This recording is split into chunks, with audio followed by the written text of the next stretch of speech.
Okay, well, if I can help, let me know. I will. All right. All right. I just wish we had more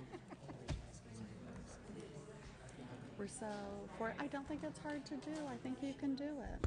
I think so. It's just a handful of continuation high schools that are in that level, though. You know, when you look at the whole state, there's a lot. But it could change. Yeah. It could change.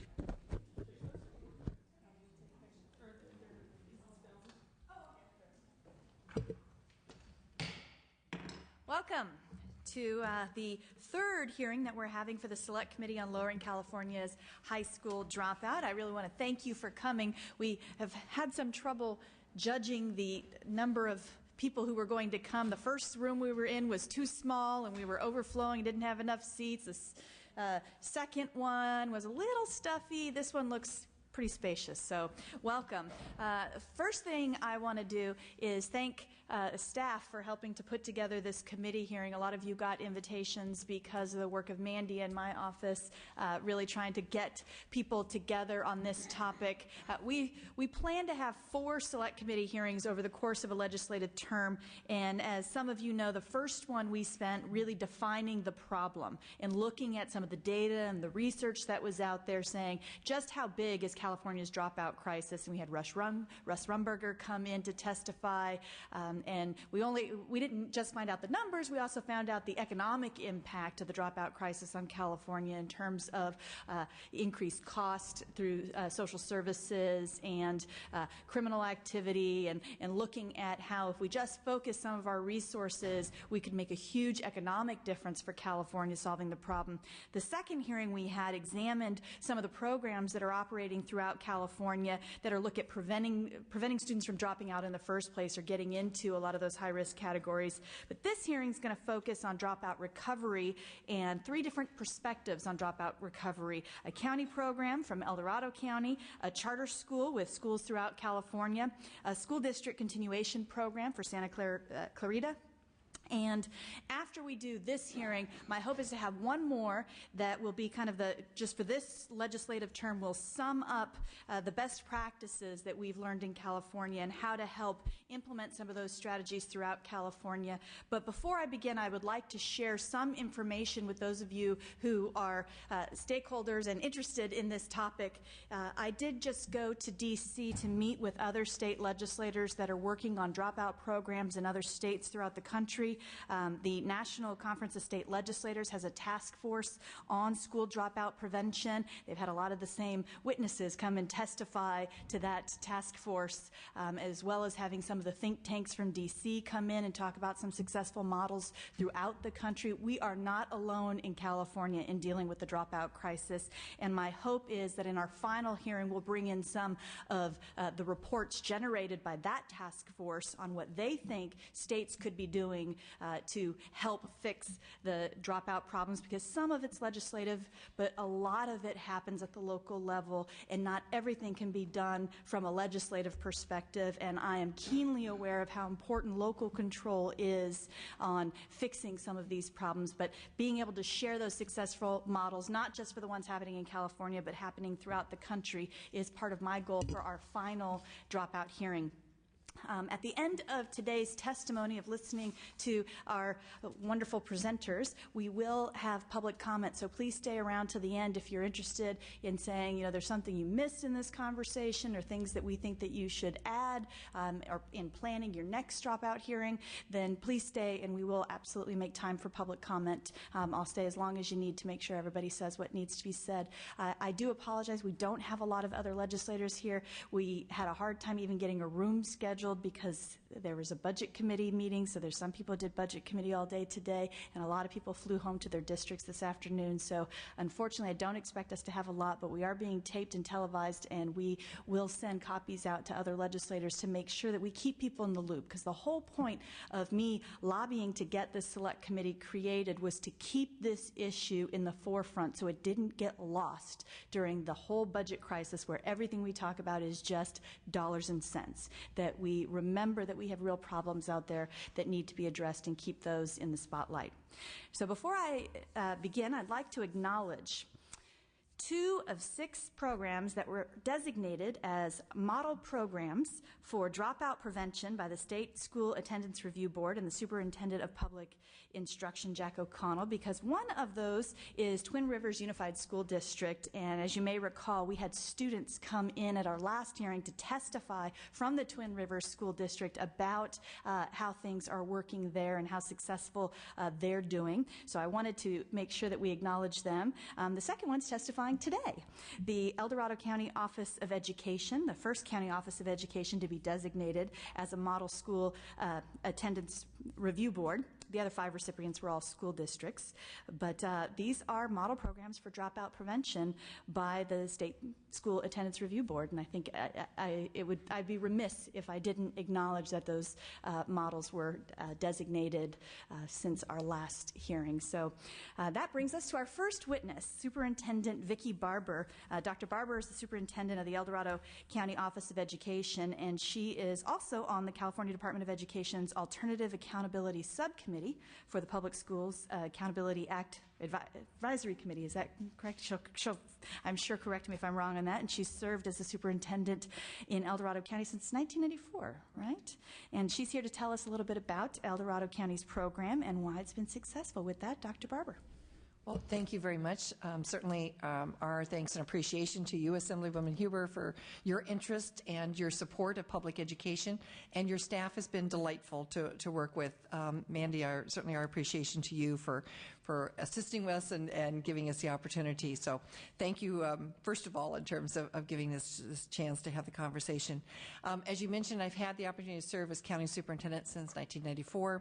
I represent El Dorado County, which has 15 school districts. We serve approximately a little bit under 30,000 students in terms of a kindergarten through 12th grade ADA. My background is as a teacher, as an administrator in special education, as a psychologist. And you mentioned I have the pleasure of serving as the chair of the Alternative Schools Accountability Model under the Public Schools Advisory Committee for the Department of Education, and serving on the Advisory Commission for the Charter Schools, also most recently. So what I'd like to talk a little bit about is the El Dorado County programs. And we have been very aggressive in moving forward and providing alternative education programs, both from a county office of education and on behalf of our school districts. School districts have moved very, very rapidly and ensuring that they've got a wide range of programs. We provide certainly community school programs, community day schools, home study academy, trade schools. School districts have expanded their continuation high school programs, their community days programs, and we would also want to acknowledge the career technical education offerings, because it isn't just a matter of do you have alternative and other places and programs to meet kids' needs. It's really what does your general education offerings look like, and what's the expanse of those programs. You mentioned that we operate a school attendance and review board. El Dorado County is a large geographic county, even though we're not large in terms of population. And so we have 2 distinct areas. Lake Tahoe is somewhat geographically divided from the western slope, so we actually operate 2 school attendance and review boards. And we've been very fortunate to have tremendous participation, not only from school districts and the community, but also in terms of county departments such as probation, law enforcement, public mental health, our district attorney. We're a firm believer that school attendance is a precursor to academic achievement, and the patterns of non-attendance will often appear very early in a student's life. So we do try to address that at elementary grades. I think you often think of SARB, School Attendance Review Boards, as being applicable at secondary level or maybe middle school.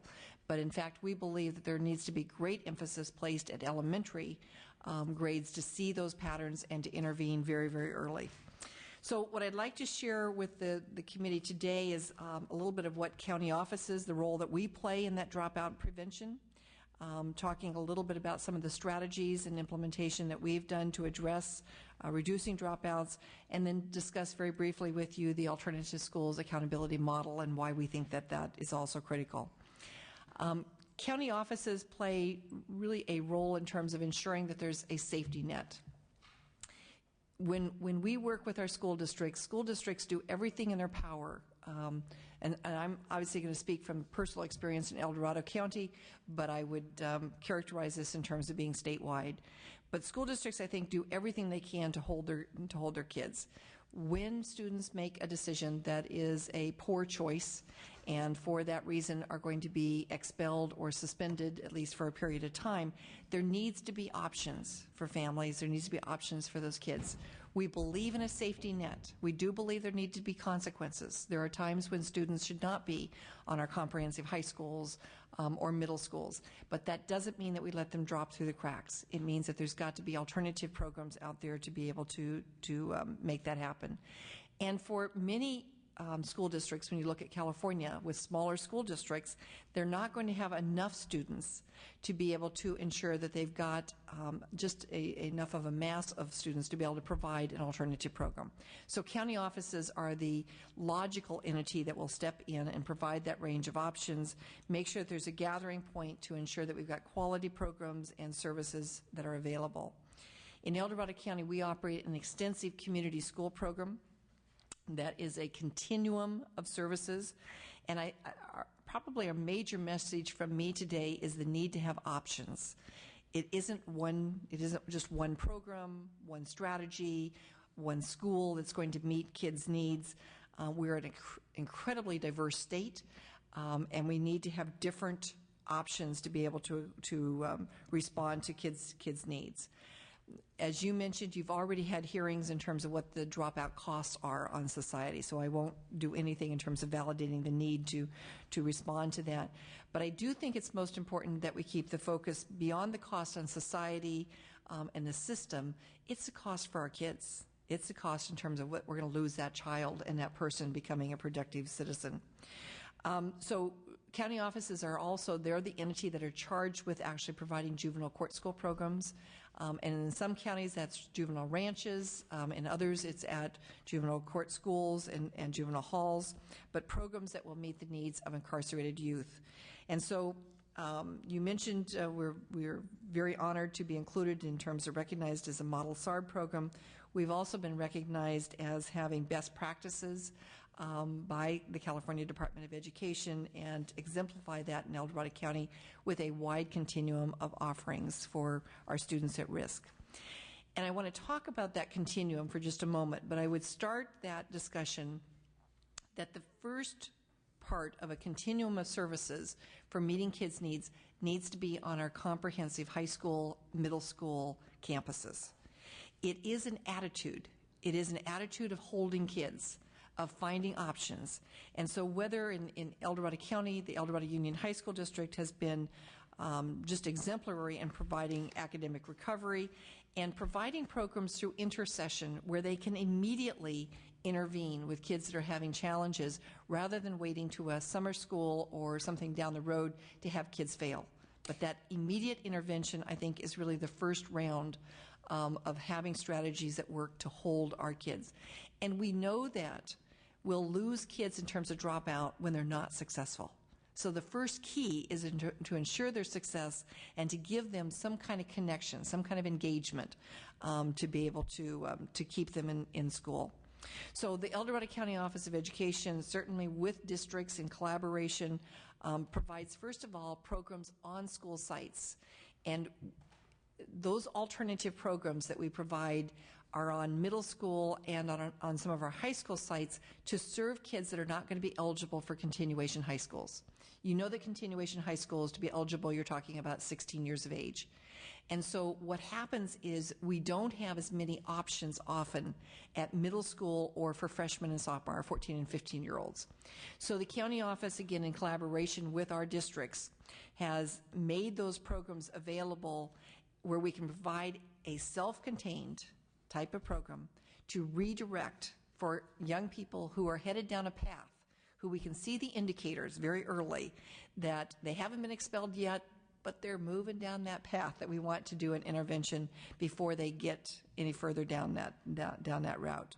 We serve about 100 students on 6 different sites, and it has been very effective at then being able to turn around and to be able to hold our kids.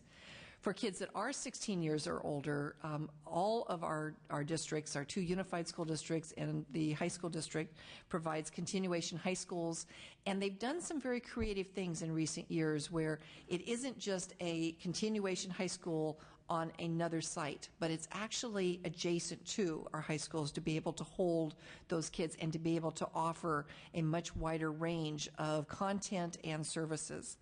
For students where the comprehensive high school or middle school or even, heaven forbid, at an elementary level, where there's been a decision made that a student is going to be invited to go somewhere else for a period of time, we do provide that kind of campus program to ensure that we have an alternative placement.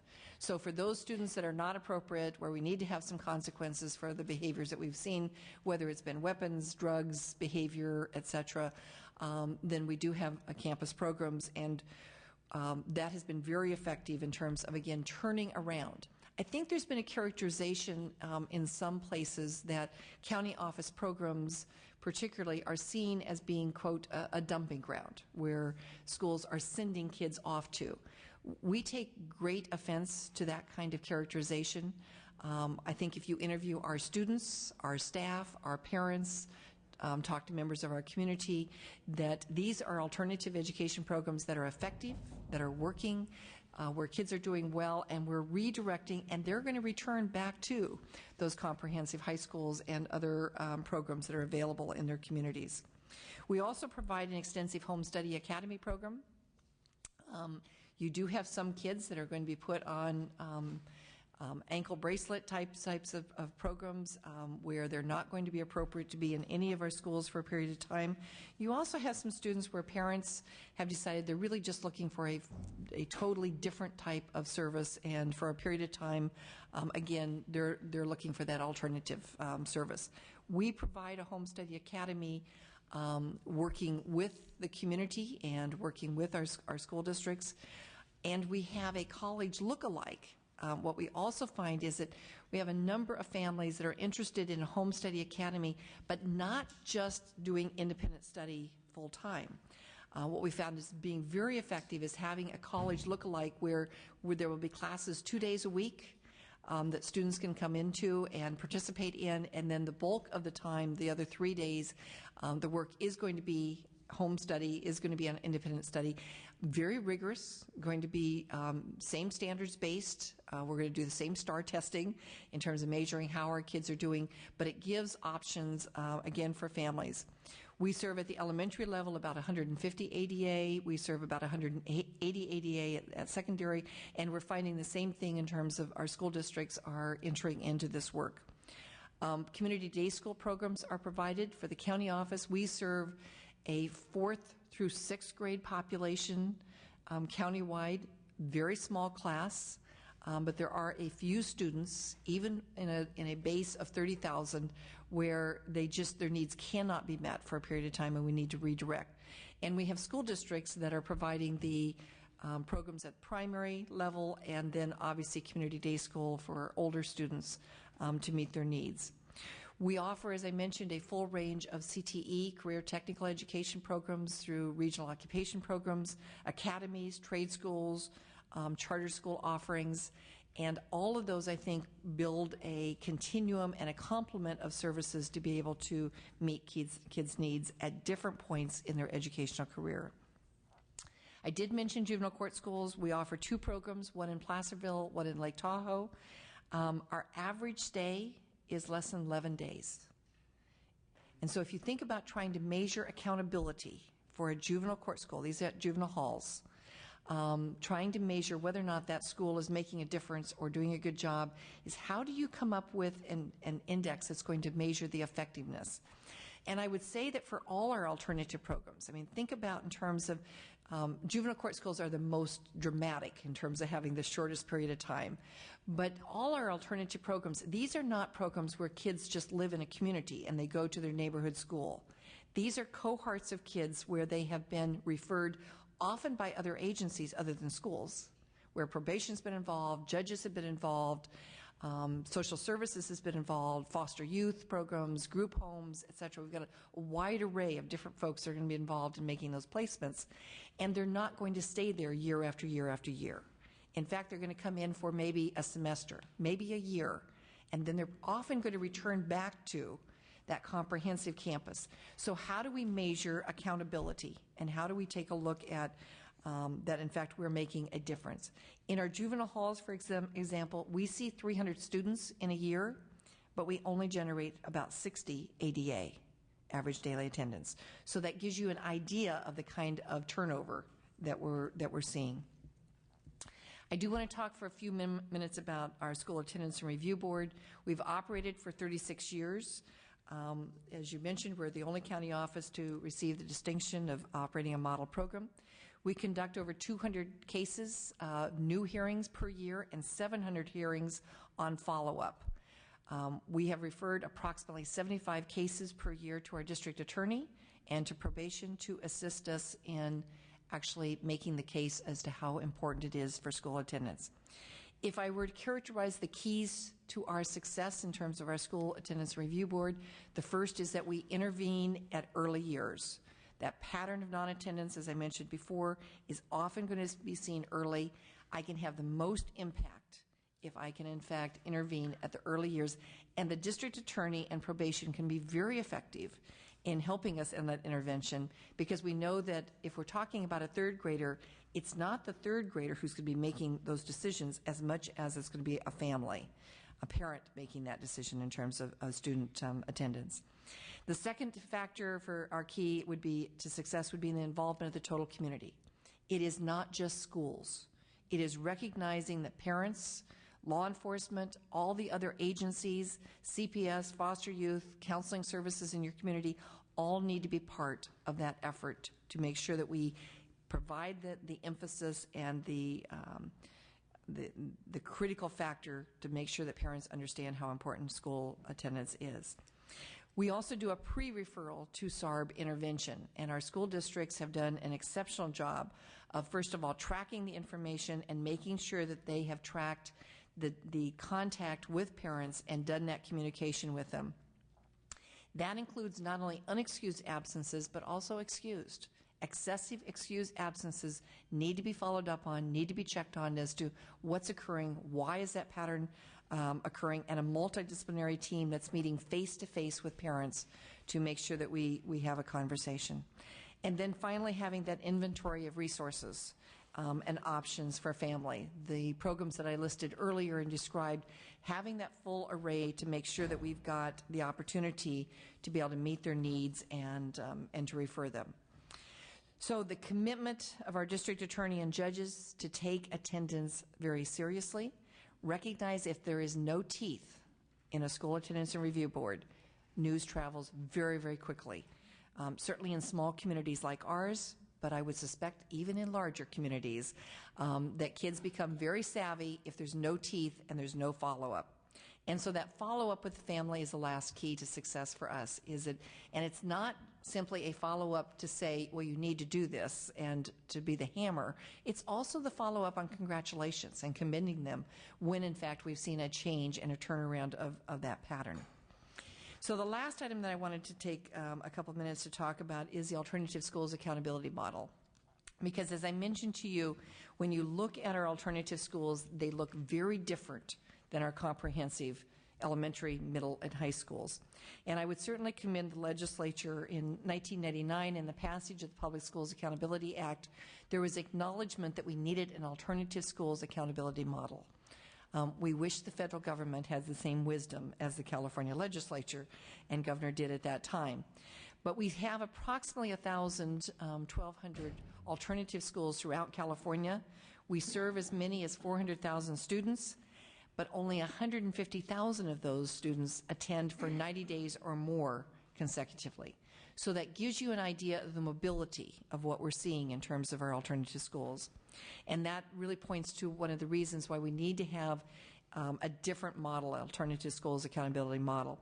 That population is going to be extremely mobile, particularly in juvenile court, but in all the programs that I described, continuation high schools, community day schools, et cetera.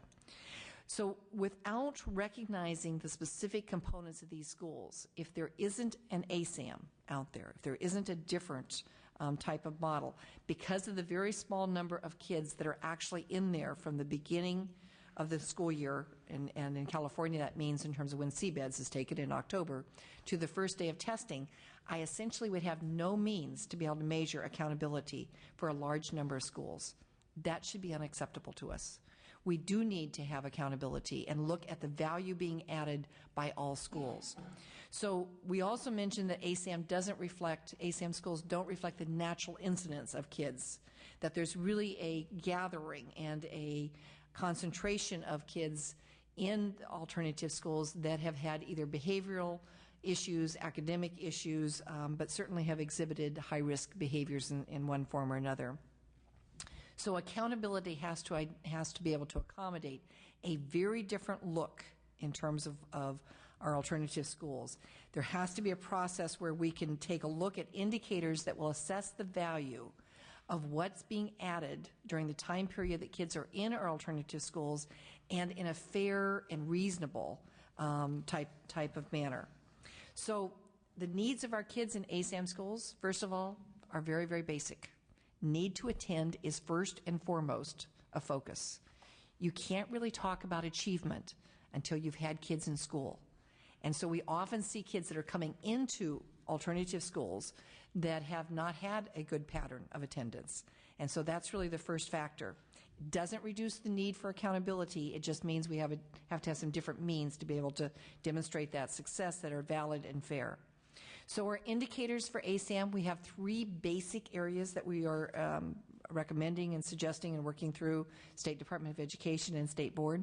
And the first is really looking at readiness. It is that attendance, and putting 20% of our weighting on our kids attending school, because before we can have achievement, we've got to see them. We've got to see the whites of their eyes. Then the second is achievement. And that needs to be the biggest bulk of how we measure accountability, and so we've weighted that about 60%. But it needs to be beyond just taking a look at how kids are doing on California Standards Test, on the STAR testing. Because if you're familiar with how that works, and we talk about out-of-level testing, most kids that come into our alternative schools are going to be 3-4 years below grade level.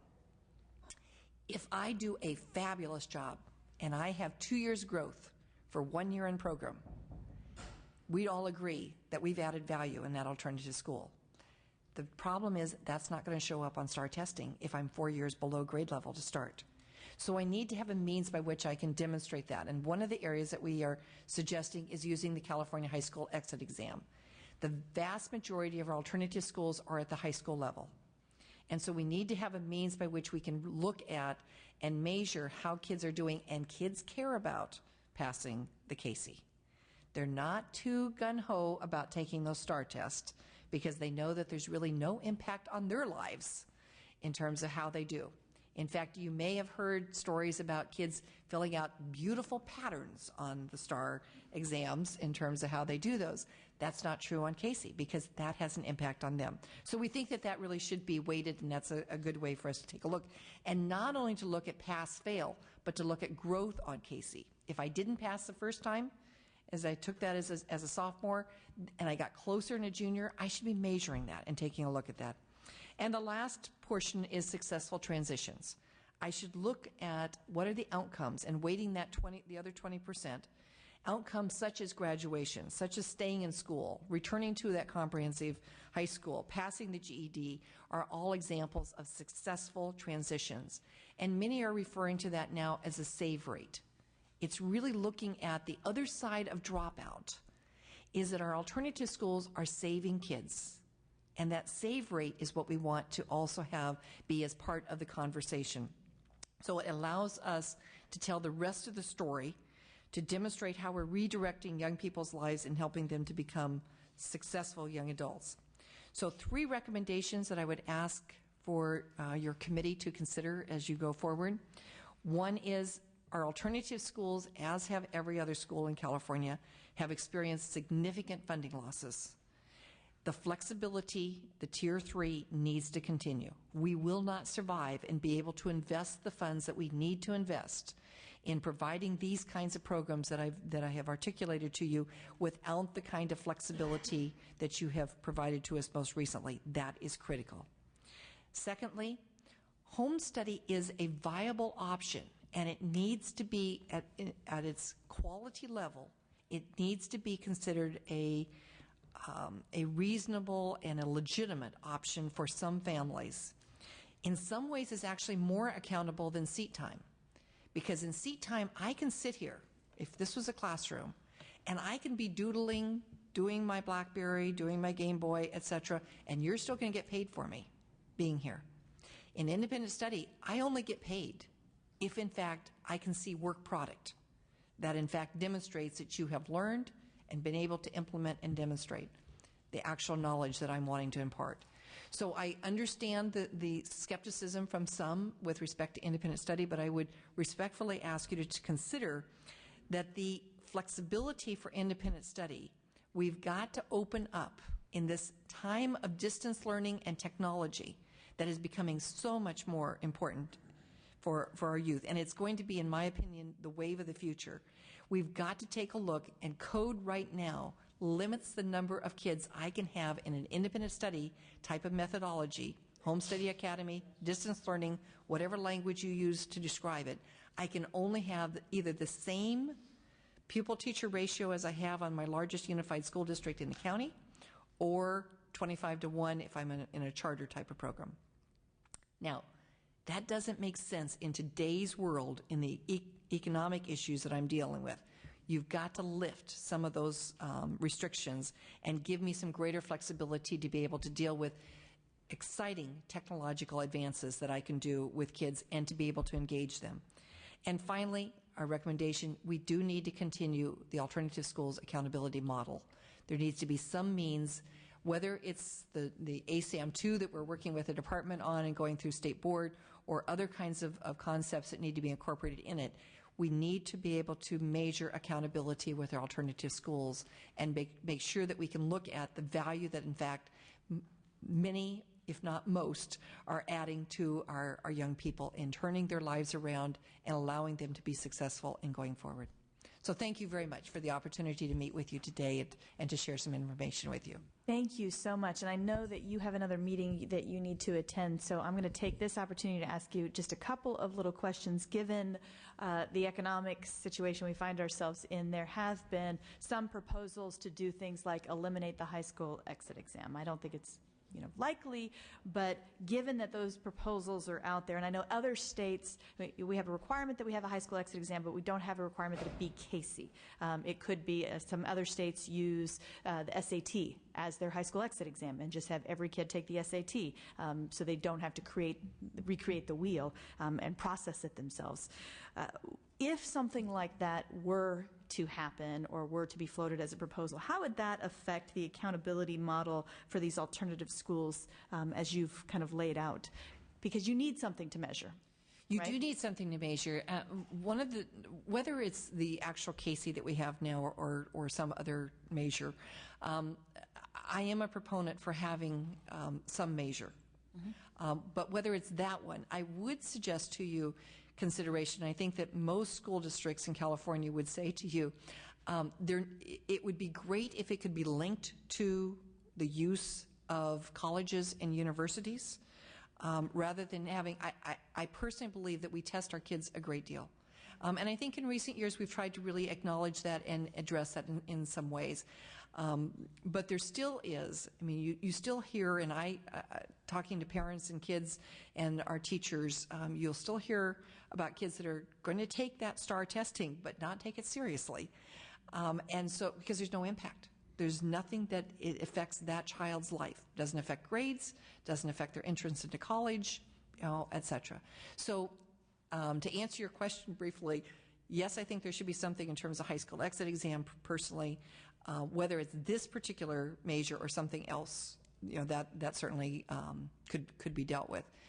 If we had our druthers, we would actually, for alternative schools, we would love to see a computer-based pre and post testing that would be done. In this economic times, that's not going to be possible. You don't have the funds to be able to do that, but that would be the best for, I think, if you were to ask most alternative schools, they would say, give us the opportunity to see where kids are that enter and then where they are when they're going to leave us. But when you have such short periods of time that they spend, how realistic is it that that measurement is something that is a long-term learning, as opposed to kind of memorizing certain things and then 3 months later it's gone, and where maybe it's not quite learned. I'm trying to just get at some of these details, because as we're talking about finding recommendations that would work for the whole state, I just want to make sure that we're spotting the issues that might be problematic, and whether there are issues there or not. Maybe there's not, because I'm not working in this field, but maybe you could let me know. The shorter the time someone spends, the harder it is to measure. Absolutely. And have any kind of reliance in that data, right? Right. And I wouldn't see it as being an effective tool in our juvenile court school programs where we've got in juvenile halls where you've got less than 11 days in terms of the average. But in community schools, continuation high schools, community day schools, where you have a significant part of your population that's going to be there for a semester or even a year, then we certainly can get a good measure. But it would be of most assistance to us if it was actually a pre and post kind of test, or some means by which I can take a look at a baseline and then look at the value that's been added during the time that that student has been enrolled. Right. Okay. Thank you so much for coming. And I know we've spent a lot of our allotted time so far on just this one example, and probably because we covered a lot of ground beyond just the dropout recovery stuff, but I wanted to spend some time on the alternative schools measurement, because I do think that's a critical piece of making sure that we're not making recommendations that we then can't measure and that we then can't determine whether or not they work. Absolutely. So thank you very much for your time. Thank you. Next, we're going to hear from Ernie Silva, and I think we've got Lori, is it Penka? Am I saying that? Pianka? Okay. Representing Sciatech, a charter school that finds dropouts and recruits them for their program, but I'm going to let you describe a little bit more about the program. Well, thank you very much, Assemblymember Huber, and I really appreciate your invitation, your staff's invitation to come out and talk a little bit about Sciatech. Sciatech is the School for Integrated Academics and Technologies. And what we do is partner with Department of Labor programs. So we are at each of California's 7 Job Corps sites. And in addition, we have recently opened a program in El Centro at a Workforce Investment Act one-stop. And that is, the rest of our programs are classroom-based. That program is, stealing from Vicki, that program is an independent study program where the folks that are both in job training and running their real lives are able to access curriculum through technology and earn a high school diploma. So we have these 8 sites. We have about 2,000 students enrolled. When Lori talks, you're going to learn a bit more about that. The point is, like any other program, or any other alternative program, our students are coming in and out at all times of the year. It's not a traditional high school at all.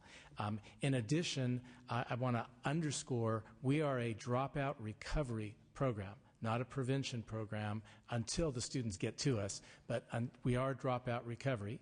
We're a charter school, but we have a good relationship with the districts that we are located in, precisely because we are a recovery program. The students have already left the district, the revenue has already left the district. So we don't have the clashes that some charter schools and districts have.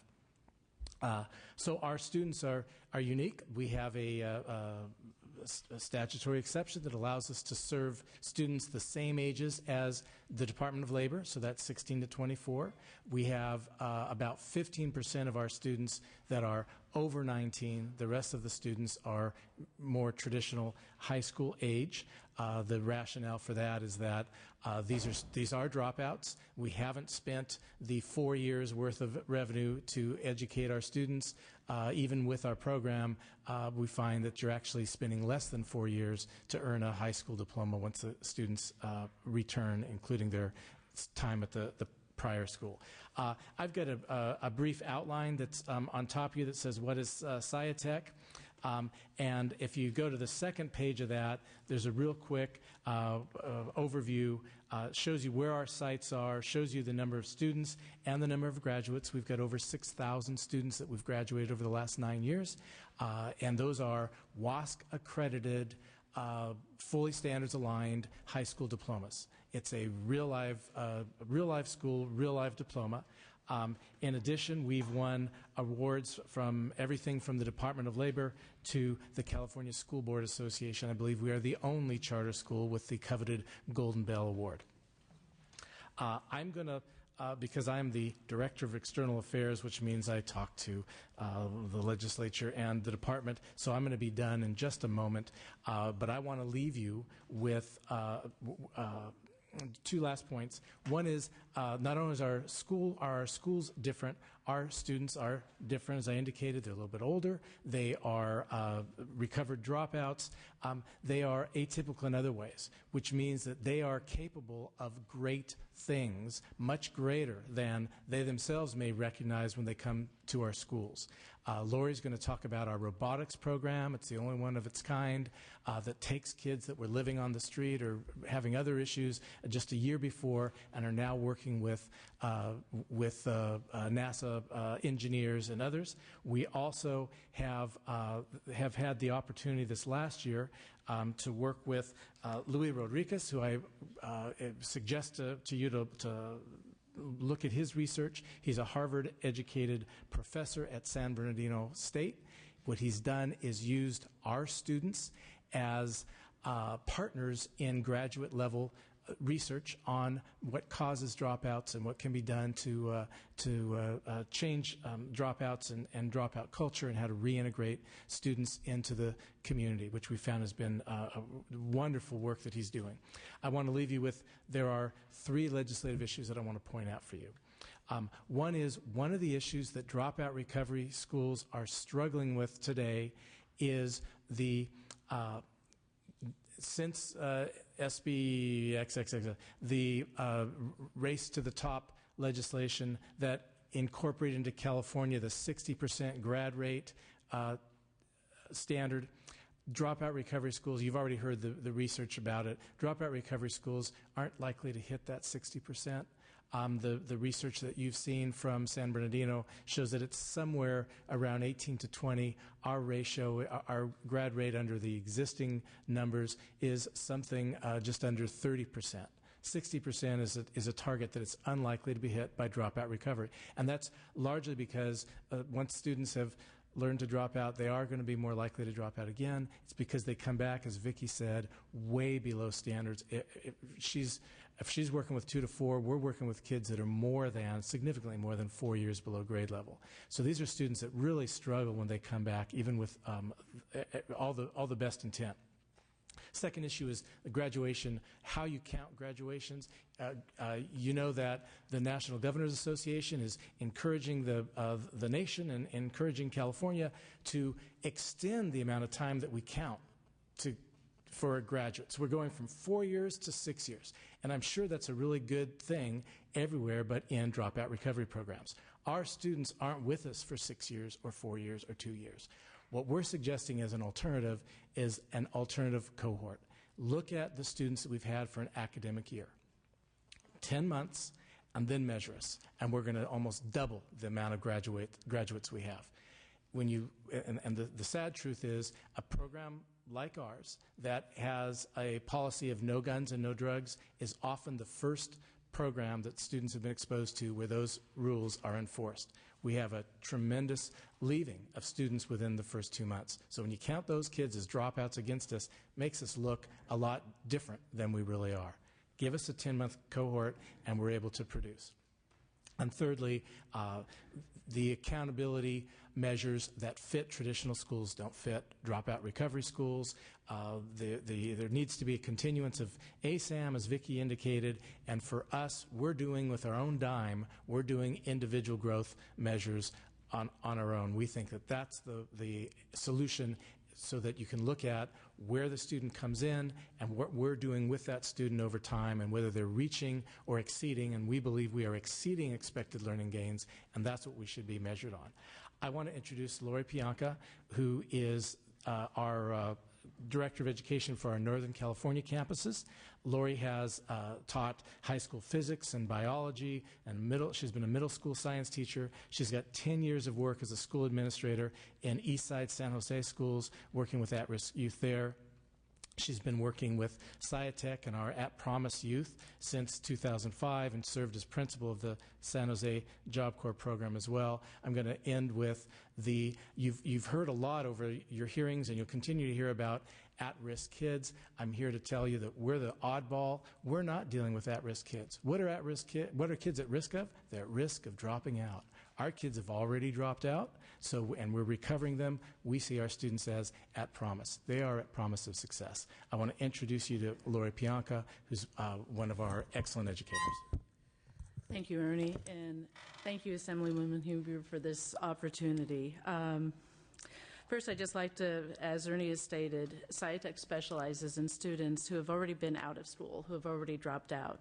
Some of our students dropped out as little as maybe a month or two before they enter our program. Some have been out of school for up to 6 to 8 years before, and they're out there trying to support themselves at the few jobs that are out there that don't require a GED or a high school diploma, and they're just not getting by. And it's a voluntary program where students decide they want to enroll and they want to turn their life around.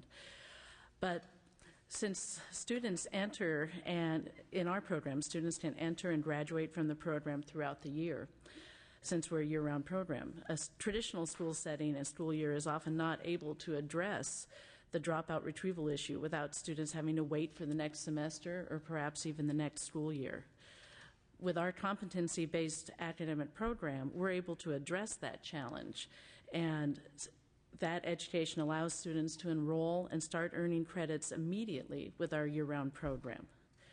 As Ernie mentioned, we're all about thinking of our students as at promise, and our other motto is real learning for real life. And we're career-oriented. SciTech is a school where students see the connection between what they learn and where it can take them. Our award-winning dropout recovery program engages and motivates students. SciTech ties academic learning with jobs and economic opportunities in a high-tech, stimulating environment. In our English classroom, in our high school English classes, our students are developing business plans that will match up to the career tech training that they're receiving in the Job Corps program. They're using Excel to create budgets and spreadsheets of what their business is going to look like. And they move on from there to our high school math classes, where they could go from basic math all the way up to calculus. And in math, we're incorporating AutoCAD, state-of-the-art software where students can not only look and do math, but they could draw the geometric figures and see them in front of them, and getting employability skills while they're doing that. Every one of our students has an individual learning plan developed for them to fit their individual needs. Our principals at our small schools, our schools go from 200 to our biggest school in California has around 500 students, and we purposely want our schools small so that we can provide that support. But our principals evaluate every student transcript and develop an individual learning plan for that student. When I was the principal at our San Jose program, I'd often hear from students as I'd be sitting there working out what credits they needed to work on. First, they'd enter the office with trepidation, and then they'd say, you know, this is the first time I was in the principal's office where I wasn't in trouble. So it's that sort of relationship that we have the privilege to build with our students, because as Ernie stated, they've already dropped out. We now are looking at them as at promise and finding what fits for them to help them be successful. And this individual learning plan acts as a roadmap for the students. So for the first time, they're able to do goal setting, and they're able to have goal attainment and build academic confidence. So we're able to have accelerated learning in our SciTech classrooms because of our state-of-the-art workplace environment, where we've got a computer for every student, a flat screen monitor, and where our class sizes are small to ensure that the learning needs of each student are met. In this small classroom setting, students receive extensive small group instruction and one-on-one attention. The curriculum is individually paced so students can work at a pace and in a style that is appropriate for them. As our principals meet with we get new students every week, and as our principals meet with these new students, we tell them that individually paced doesn't mean slow paced, it means optimum paced. And we expect them to make progress every week and to set goals every week and attain their goals. Students advance through the competency-based curriculum and show mastery of the standards. Students are able to accrue credits at an accelerated rate, as mastery doesn't just happen when the semester ends, but happens on a year-round schedule. Our environment is also technology-rich. The curriculum is computer-assisted, and workplace standard software is standard in all of our classrooms, and is integrated and aligned with our academic state standards. We're looking at transformed learners in our classroom, where not only are they making up academic credits so that they could graduate from an accredited program, but they are also building life, social, and employability skills as important components of their training with SciTech. Student by student, SciTech works to transform the whole child. A big component of our program is staff development, because without good teachers in the classroom, this learning and this transformation isn't going to happen. SciTech offers professional development events and teacher training services for its own staff, as well as for the public and private schools and educational organizations. Some examples of the trainings that we offer are our trainings are developed based upon the needs that our teachers identify. We're working with groups of students that sometimes might be called reluctant learners, and recognizing the characteristics that signal a reluctant learner and implementing strategies to motivate and teach students are keys to educate our struggling students. All of our students have found that traditional high school programs, for one reason or another, did not fit their needs. We recognize that keeping students motivated and engaged is our biggest challenge, but it's also our biggest success. All you have to do is attend one of our graduation ceremonies, where often that student that is walked across the stage is the first member of the family to graduate from high school, and you could share in what we're doing. Sending a student to the principal because he or she isn't focusing isn't an option in our classroom. I have the privilege to participate in lots of interviews for hiring teachers for our program, and we make that clear right up front that our expectation is that our teachers are experts in motivating the reluctant learners, and that they are the master of their classroom and the manager of their classroom, not the principal. And our teachers work to identify what keeps our students engaged and create lessons and activities that keep students focused and motivated. Another example of professional development that we offer our teachers are data conversations, where we feel that data should drive classroom instruction by informing our instructors about student learning needs. We analyze informal, formal, formative, and summative student learning data, and we focus the training on enabling staff to plan specific learning goals and strategies. All of our instructors in our classrooms are credentialed, highly qualified teachers. And we also have an induction program where SciTech Beginning Teacher Support and Assessment, or BITSA program. Our induction program provides formative assessment, individual support, advanced content for newly credentialed and beginning teachers, and is a pathway for our teachers to a California Clear credential, and is provided to them free of charge. As Ernie mentioned, we've partnered since 1998 with the Federal Job Corps program, a program that provides outreach to disadvantaged urban youth who have either had difficulty in traditional high school programs, they've dropped out of school, or they're facing academic and personal challenges that make traditional high school difficult or impossible. Since 1998, we've been able to provide Job Corps with an accredited high school program so that students that are receiving career technical training at the 7 Job Corps centers across California can also earn a high school diploma. And since 1998, our SciTech students are able to take advantage of this option and earn their diploma, and also now they have job skills and readiness to move forward and support themselves in a way that isn't just at the poverty level. As Ernie mentioned, my beginnings in education were as a high school physics teacher and also biology teacher, and then I moved to the middle school level, which I thought I would hate and loved because of the enthusiasm the students had for anything that you would let them do that was hands-on learning. And when I came to SciTech, I saw the potential of the students. Often you'd have the students in your classrooms that either they didn't attend that often, so that's why they didn't have enough credits, or they were really smart and just got bored and amused themselves by tormenting the teachers in the traditional high school setting. And those are the kids that I saw. We need to get them into something where they could see, where we could channel their power for good. And one of the things that I thought from my experience as a physics teacher and seeing how any student can get engaged in hands-on learning was that the FIRST robotics program might be something that our students could excel at. We already have our students receiving career technical training from Job Corps, and we're doing state-of-the-art academic instruction. Let's get these kids out there who think of themselves as dropouts and not as smart as other students, and show them that they're just as smart. So since 2005, our SciTech students have successfully competed in the internationally recognized FIRST robotics program. And FIRST, if you're not familiar with it, which means for inspiration and recognition of science and technology, basically is a sport of the mind where it combines the excitement of a sport with the rigors of science and technology. And I thought I'd just give you a few details about that, what our kids have been able to do. Basically, our students that are involved in this robotics program, 90% of the participants have graduated and finished high school and have finished their Job Corps career tech training for the past 5 years versus an average, as Ernie was stating, of around 20 to 25%. And what's even more exciting for us is 42% of the past participants are English language learners whose test results post-robotics participation show significant growth.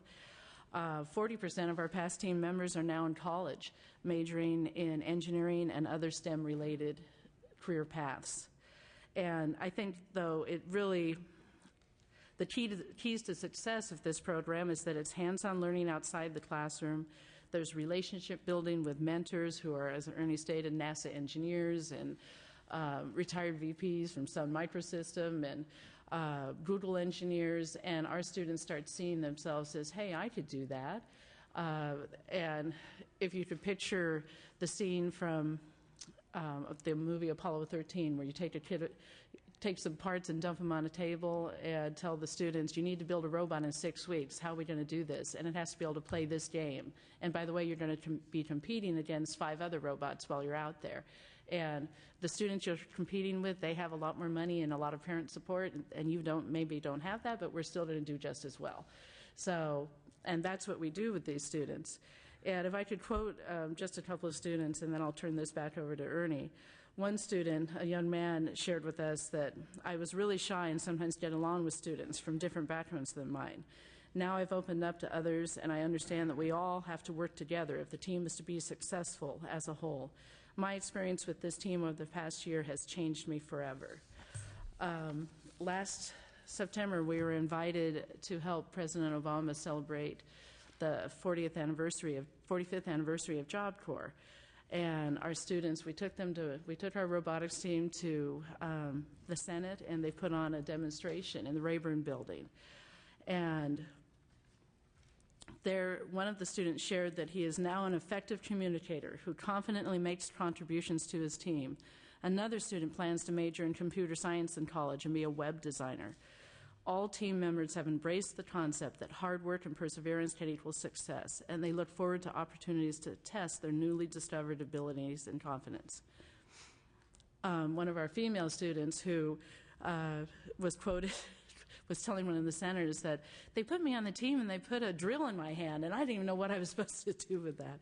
She says, now we know we're just as smart as any student from the top schools across the country. The engineers and teachers and mentors that worked with these students, we always knew that, but now our students know it too. Thank you for this opportunity. Thank you so much.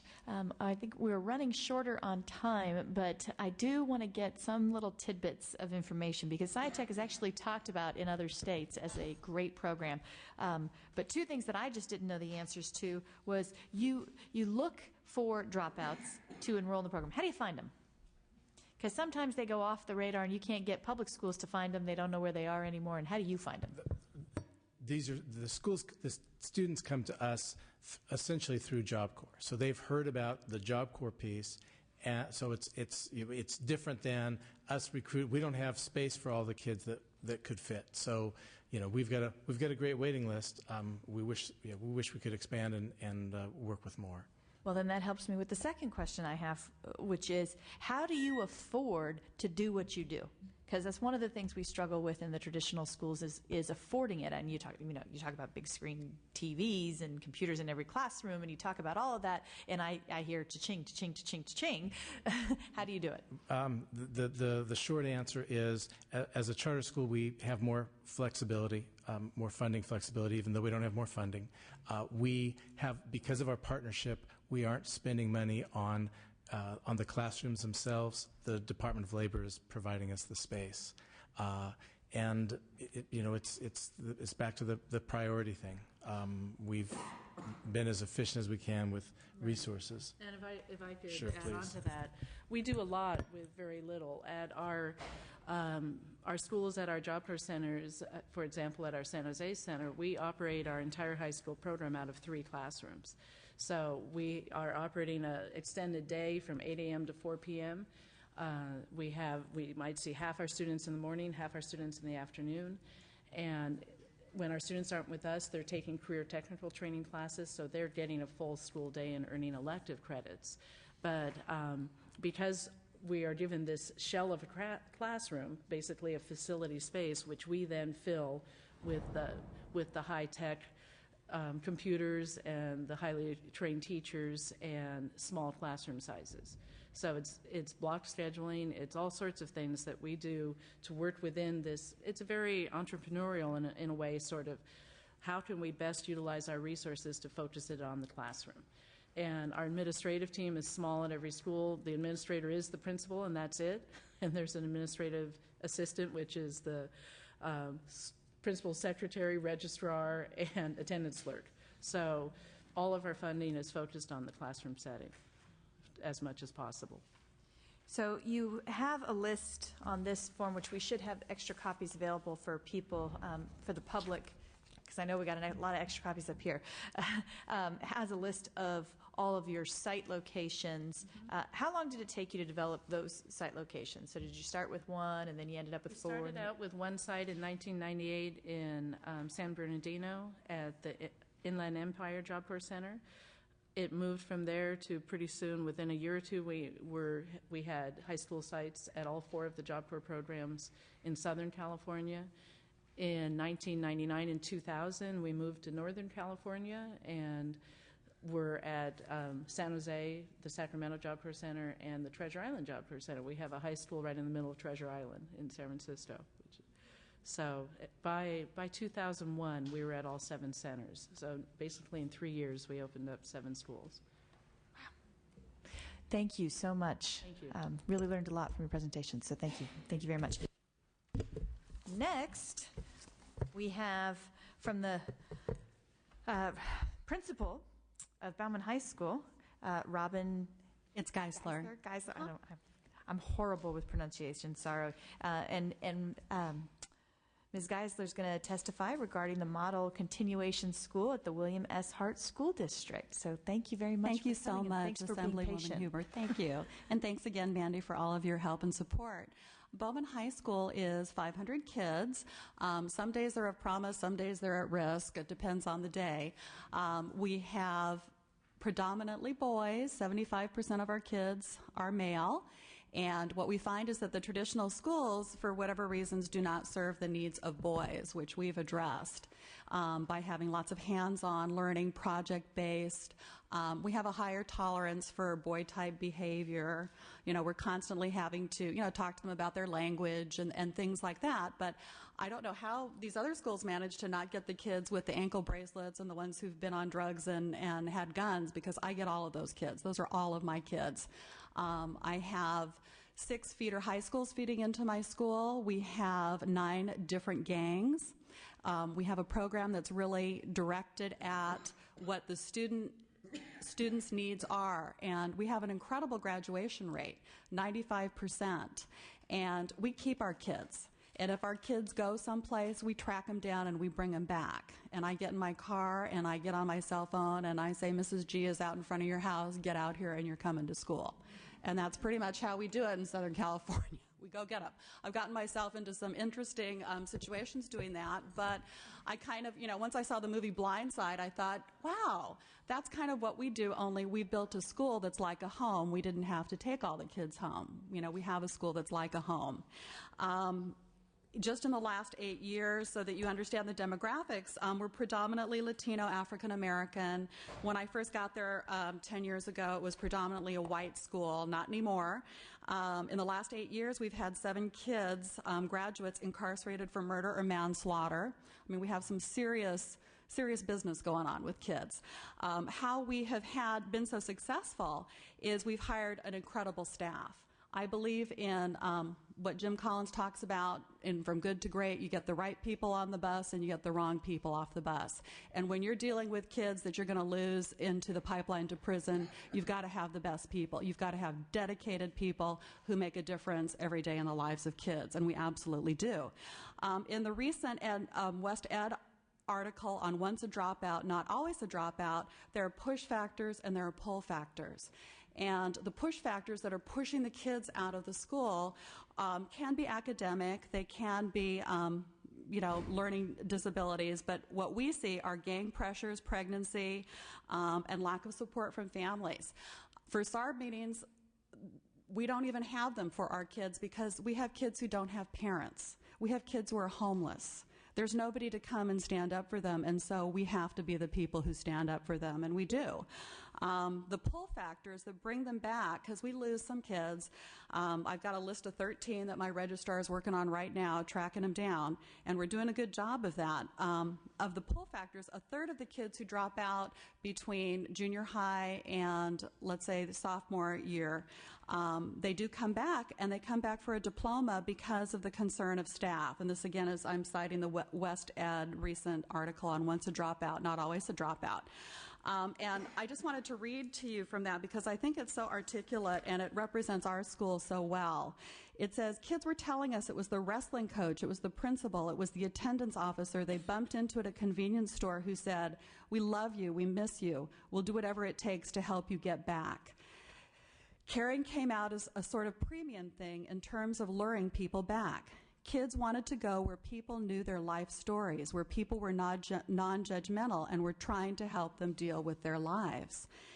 And in talking with the kids at my school as well as the staff, when I told them I was coming up here, they had words they wanted you to hear, and I will even read you some of their words. But they wanted to make sure that you knew that they really cared about getting a diploma, that they wanted people there who cared about them and supported them. They wanted you to know that our school does that.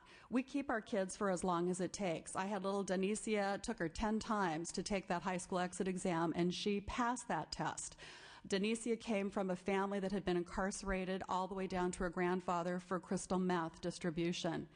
The look in that kid's eyes when she walked across the stage to get a high school diploma, knowing that she could pass that high school exit exam and go on to college, there's just nothing like that.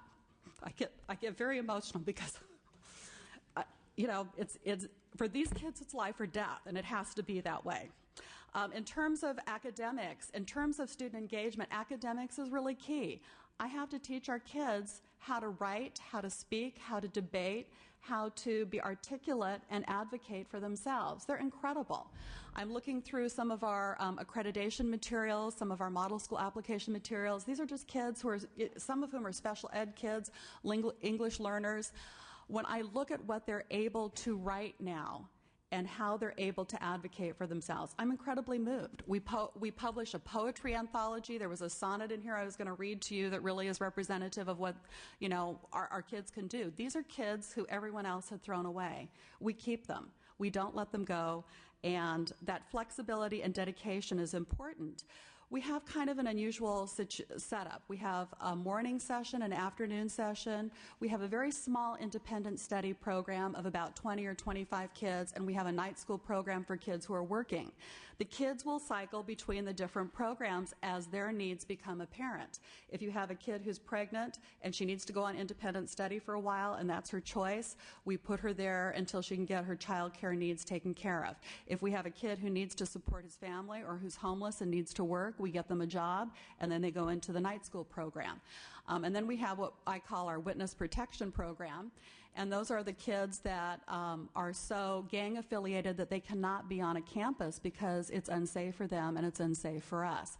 And those kids we put into an independent study program. My criteria is that they must have passed the high school exit exam, because I don't believe that independent study programs for most of these kids is the best way. The best way is for them to have a caring adult, a teacher who's credentialed, working one-on-one with them, doing direct instruction. And there are exceptions, and I think you need flexibility with independent study. But a model of almost like a private prep school model it works with these kids. We have art, we have drama, we have creative writing, we have a music class, we have guitar playing. If you walk on our campus, you feel joy. It's an incredible thing. I mean, we have fresh flowers in the office. My husband's always going, "What are you doing, spending money on your school constantly?" It's because the kids need to see that. They need to see what a home looks like. They need to see what it looks like when you're moving forward onto a college track. 4 years ago, an outside entity tracked all of the kids in our district, and at that time, 92% of our kids were going to college. And that's phenomenal. And these are kids who were not on that track. These are the kids who were the first in their family to get high school diplomas.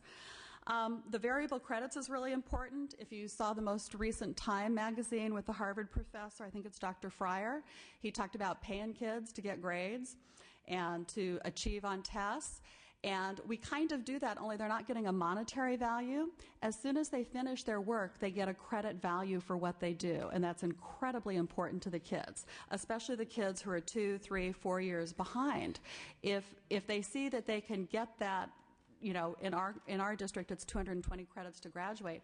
If they can see each time they do work and they turn it in and it's graded, that they get that credit immediately, all of the kids wanted me to let you know that that's really important to them.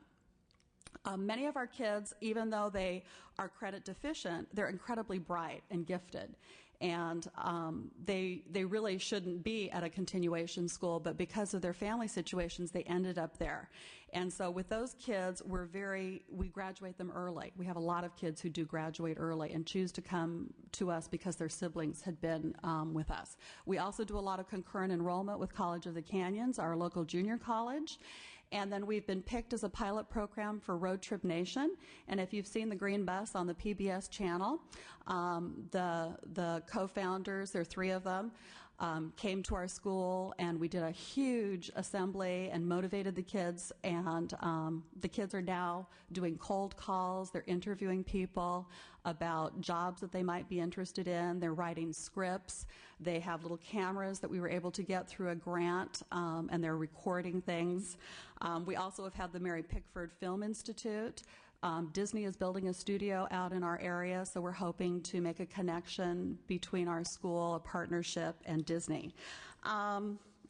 In terms of what the kids say, and they're just amazing, I'm going to read to you what Kovas wrote. And he wrote this, I think, several months ago. "I believe in Bowman High School. You'll never get anywhere in life. You want to become a high school dropout. All you want to do is use drugs. You're pathetic. You'll end up in the streets just like your mother. These and other criticisms my father said about me have made me feel like a loser and ashamed because of the constant reminding of all the ways I've wronged him and myself. I'm not saying I don't deserve what my father said about me and thinks of me, but he almost never said anything positive about me. I wasn't doing well in school, and I was doing things my father disapproved of. I wasn't doing well in school because of anger and depression over problems I had with my mother. In fact, I hardly went to school at all, and when I did, I didn't apply myself, which caused me to be unhappy.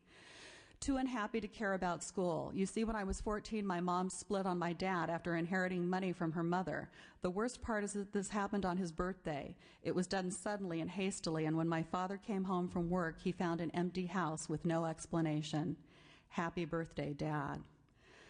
So that's why I started to fail in school. I wasn't happy living with someone who manipulated me and having to be like one of her pets. I was there for her company, not for the benefit of my future. If it was for my future, I wouldn't be longing to escape my reality by turning to weed and alcohol. So I know what it feels like to be happy. These thus contributing to my doing poorly throughout other high schools. I got so used to ditching school and my selfish fun that I continued to do poorly in school, even though I was in a comfortable environment living with my dad. That's where Bowman came in. When I was 17, I attended Bowman High School, determined to obtain my diploma. Without Bowman, I'd have to receive a GED.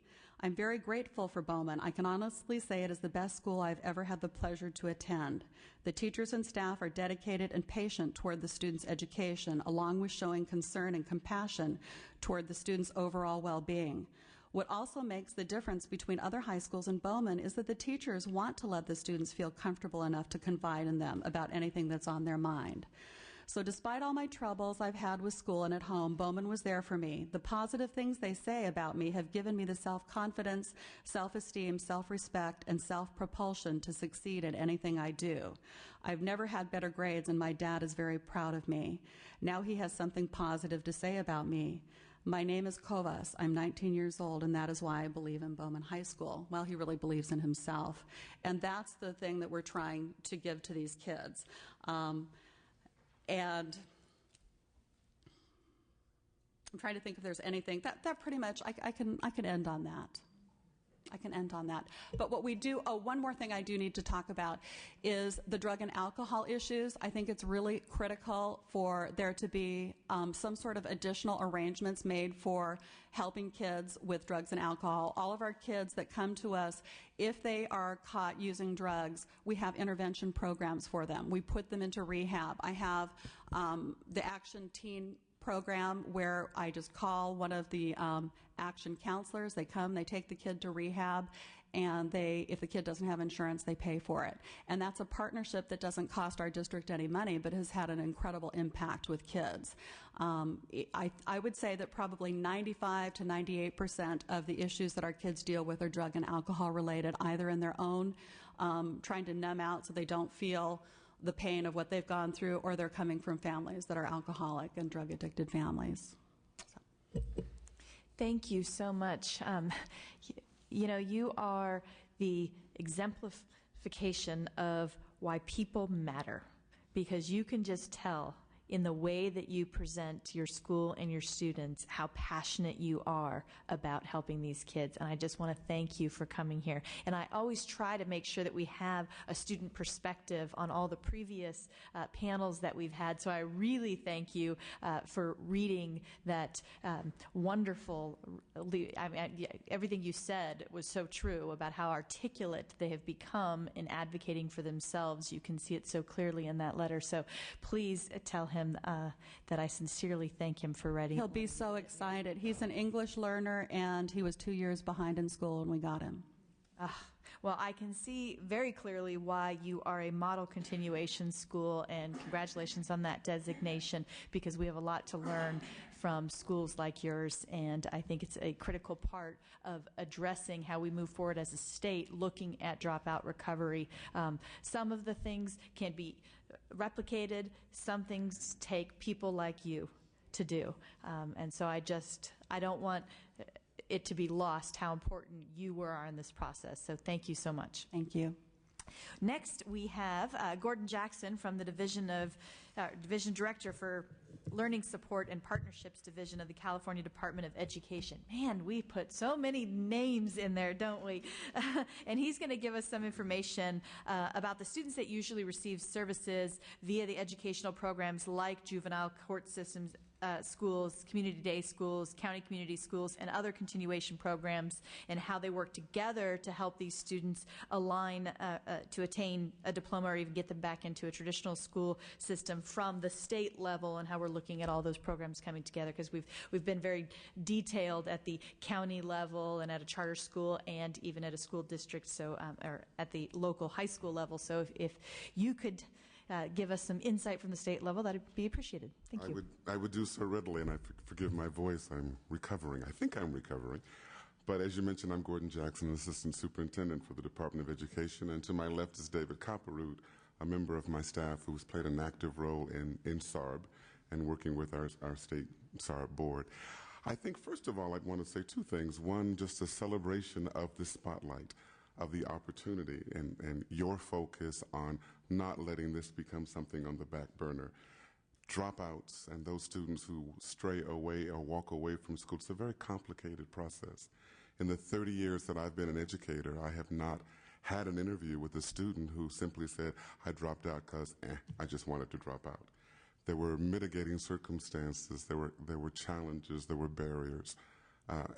In addition to that statement, I'd also like to share, basically to all that I've heard in this presentation, ditto. These are educational leaders who are working with maximum energy and absolutely making a difference in a whole host of ways. The vehicle that I think we in the State Department consider that matters the most for us is SARB, and is that process, the State Attendance Review Board, that truly builds bridges so that there are the conversations between parents, between community members, between law enforcement, all of those entities who are in dialogue in support of students and support of the various needs that can be addressed. So, we're happy that we can celebrate these models. We look for models yearly. We're happy that we can offer these as that can be replicated. And if there were some wonderful vehicle that I'm always looking for to spread the word throughout the state, all the more so about the things that are happening in school districts and schools and communities where there is this level of focus, when there is a Dr. Barber who has clearly and decidedly made this a high priority. So through our work with SARB, through our work with the SARB handbook that provides information, through the state board that meets here, with the help of David Copperroot and his dialogue with them, constantly looking at ways to improve, ways to outreach, ways to share this critical information. I think it is through that process that, and with the help of a superintendent who has really called us all to action about closing the gap and about equity and looking out for all of our students and all of their needs. It is through that process that we begin to go beyond meaningful dialogue and actually strategize and make the connections between El Dorado County and Mono County and say, you need to hear from one another so that we can start those dialogues. At this moment, I think I would turn the microphone over to David, who is so very much connected to our state SARB, who might have something else to share that's more specific. Thank you. Welcome, David. Well, it's good to be here. One of the things I think we can do at the Department of Education is recognize these models like SciTech and like Bowman High School and like the El Dorado County Office of Education, because what they're doing is really exceptional, and you can tell that when you hear their testimony. You can feel the difference that they've made in lives, and these people are doing exceptional things. We wish that this was ordinary. We wish that every school district in the state had model continuation schools and model charter schools and model school attendance review boards, but we don't yet. We don't, because it's an enormous and daunting challenge to have these kinds of programs. And you're right, it's not just having the program, it's having the right people to run the program. And you don't find a lot of people that are like Vicki Barber around, so they're exceptional. But what we can do at the Department of Education is we can put a spotlight on these people, and we can recognize them. May 6th, we're going to have our ceremony in Fresno where we recognize the model SARBs, and they will be congratulated personally by the State Superintendent of Public Instruction, and they'll get a plaque and a certificate. And that, you wouldn't think that means a lot, but to these people it does, because it recognizes in an official way that the accomplishments that they've made. And what I think would happen is if we saw more programs like this in California, all over the state, we'd see a drastic drop in our dropout rate. And nothing could please me more. I think that we need to do things that will encourage people that are doing this kind of outstanding work and provide them the opportunities to be mentors. with both the Model Continuation School program and the Model SARB program, all our winners have a year to go out and help other SARBs or continuation schools or charter schools that want to become models and help them, provide a model for them to emulate. And I think whatever we can do to help that good work happen, because a lot of times school districts are isolated. A lot of times I'll talk to SARBs that are right next door to model SARBs, and they don't know about the good work that's happening right across the street. And the same thing with continuation high schools. You'll have, and charter schools too. One of the things that really impresses me is with SciTech, you have the students that have already dropped out of the system, who people have given up on, and when they're given the second chance, they grab it. Not all of them, but a lot of them do. A lot of them are really hungry for that second opportunity, and I think we need to give them that second opportunity. If we can be successful with these kids, we divert them from incarceration, from miserable, unsuccessful lives. So this is really important work, and I think the reason that SARBs and alternative ed go together is that really, a SARB, in order to be effective, has to have good alternative education programs in the vicinity. It has to have good charter schools, has to have good model continuation schools, good community day schools, because what a SARB can do with kids at the secondary level, if it's really effective, is it can refer them to the right resources to make sure they get that second chance. And at the elementary level, you can prevent all this from happening. And that's why I think it was so crucial what Vicki Barber was saying about how the early identification and early intervention. Because if you work with a student right at the point they first become chronically absent, all the evidence indicates that you can turn it around right then. But what happens is a lot of kids get lost in the shuffle, they're never identified, and by the time they are identified, they're way behind, they're disengaged, it's really hard to bring them back. And you have to have programs for those kids that you miss, but it's even better if you can prevent that. And one of the things that really distinguishes our model SARBs is their early identification of students when they first become chronically absent from school, and they intervene right at that point to bring them around. And that's so much better if you can do that. Then later on, when the student is very disengaged and you're trying to bring them back, it's a much harder challenge. And so our model SARBs are doing that early identification and early intervention, as well as for the kids that we miss, identifying those students also and trying to refer them to the right programs. When I was doing SARBs, Fontana Unified School District, I was very grateful for the Inland Empire Job Corps, because that's where we sent an enormous number of our students, because in that school district, our continuation schools were too small. They were filled up almost instantly. We didn't have a good alternative education programs for a lot of our students. So the Job Corps was absolutely essential, because it provided another opportunity for those kids to get a second chance. And I'd also agree with what we've heard today about the problems with drugs and alcohol. A lot of our problems with the older students were drug and alcohol related, and so we had to have good programs to get them away from drugs and alcohol so that they could be successful in school. Great, thank you so much. I know that I've taken up an hour and a half of this time, and I promised public comment as a part of this, because I think it's important that we kind of open up the dialogue, and there's a lot of folks representing a lot of different perspectives here. So we're going to have the sergeant point to the mic that the public can come up and testify. And I want this to be more, you can stay at the table if you don't mind, because as there's some public comments, I've found that it leads to follow-up questions that I may interject and put another question in there. But if we could, I know there's got to be some people who want to come talk.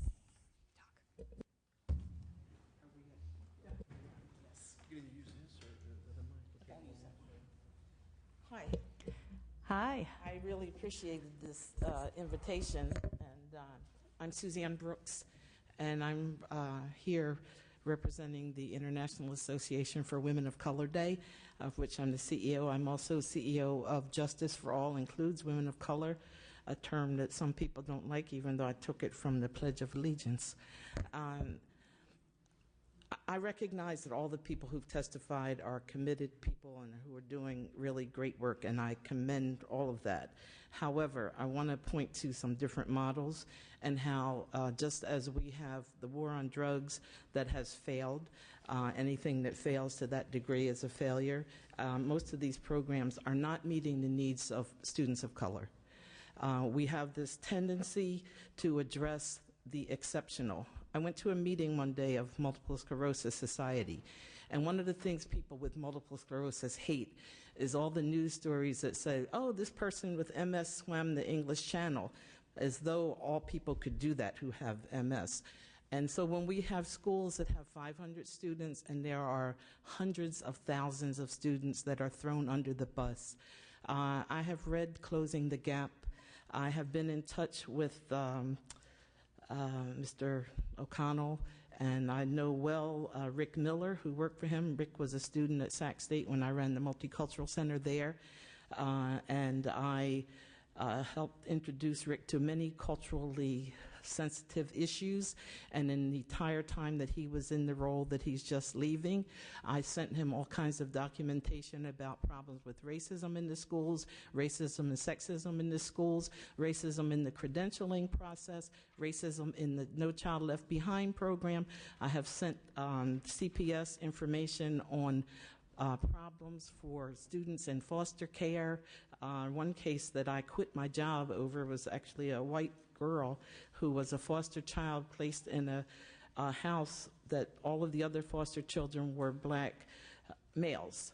And this little girl was about 8 or 9 years old, and I felt she was at risk for sexual abuse. And I was the trainer for that agency for foster parents and went there to deliver a Christmas present to her. And that girl was so terrified, and I reported that to the agency. They refused to deal with it. I reported that to CPS. They refused to deal with it. I went up to supervisors, etc. Nobody wanted to deal with it. When I have been a tutor for children in West Sacramento schools under the No Child Left Behind program, and tutors are forbidden to help the students with their homework. They're forbidden to tell parents' observations. I come from a family with a lot of deaf, hearing impaired, and dyslexic people. And so I know these symptoms, and I've raised dyslexic children. As a tutor, I am forbidden to tell a parent that I think there's an issue that they ought to follow up on. I wrote a letter for a parent in English and in Spanish, because I speak Spanish, to tell the parent, take this to the school and have somebody test your child. The agency, all hell broke out with the agency because they didn't want me to do that, because that is forbidden activity. Teachers send back messages that they don't want the tutors. One little girl who's a kindergartner, who's a Latina, asked her mother, why is it that my teacher is always telling me to shut up, but Suzanne tells me to talk? And this little girl came to me without knowing the alphabet, treated like she was an absolute idiot. She was very bright. Within a very short time, I had her not only with the alphabet, her name and address, and many other things that a child at that age should know. And I encouraged her mother to go and observe in the classroom, and her mother reported back ways in which that teacher was putting her down. I would encourage you to visit. There's an alternative parallel black school board in Sacramento.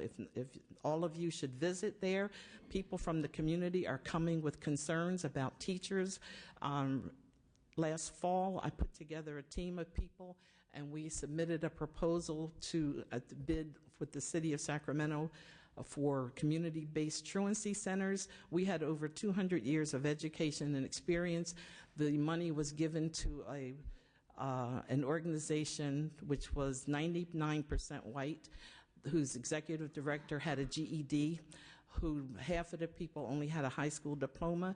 Nobody had any background in education. They got $200,000, and our proposal, which they used to change their websites, we were denied any appeal system, and worst of all, the students were denied competent people.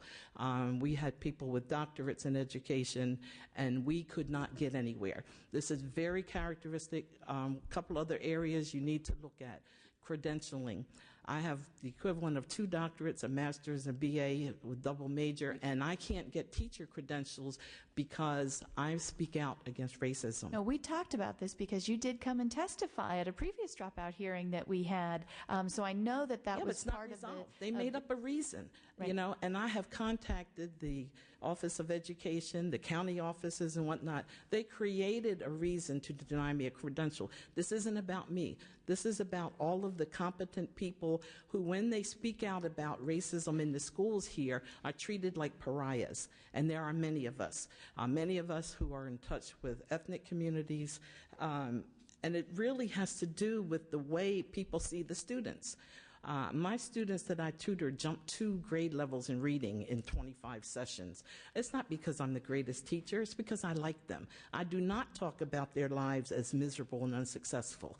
And when you start with that perspective, you mean well, I understand that, but it sends the wrong signal. When you tell people that they're failures, when you tell that there's always this orientation that the students fail, the parents fail, teachers fail too. Schools fail, and they're not failing because they're bad people. They're failing because the kind of training being given is not to do with racism. That's unspoken here. No one talks about racism plus sexism. Girls are having a worse time, girls of color, in the schools than males. Nobody even talks about it. Have the highest rates now for AIDS. Have the highest rates now for suicide. And so if we want our kids to live and survive, I have lots of data. I write a column on women of color. I'm always available. I struggle to get a job. I have been, because I stood up for people at Sac State, I have been 15 years on the blacklist of the state of California. I know that we have from some of your emails, but can you make sure that Mandy on my staff does have some of the data? Because as we come together on this final hearing and talking about successful models and things that need to be included and things that we need to think about, stuff we need to do further follow-up on, I'd like to include some of that, but rather than just doing it orally, let's talk about documenting it so that we can include it in a way that can be useful for everybody. Yes, I would be happy to, and I have lots of documentation. I know you do. Okay. I know you do. I'm Suzanne Brooks. Thank you, Suzanne. Yes, thank you so much. And I know that we had additional public comment. Thank you.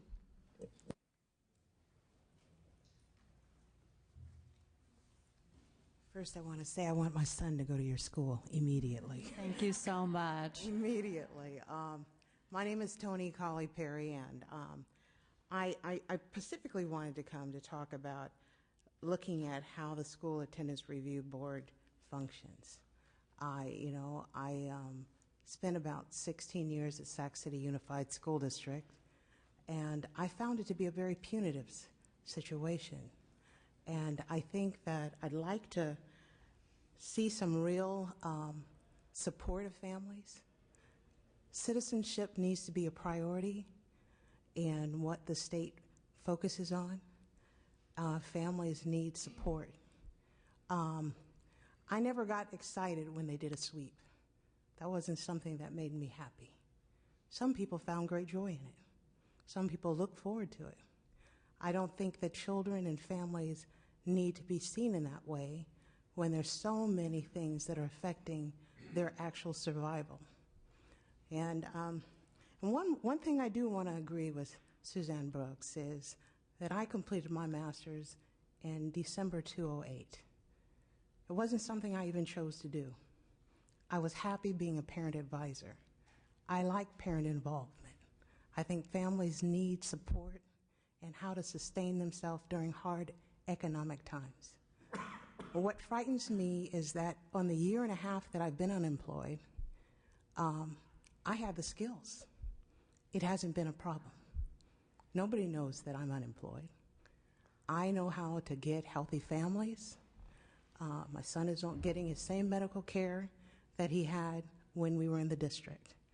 Unbeknownst to me, I could have had that when I was making $30,000. I could have had that insurance, but because of union agreements, it wasn't available to me as a classified employee.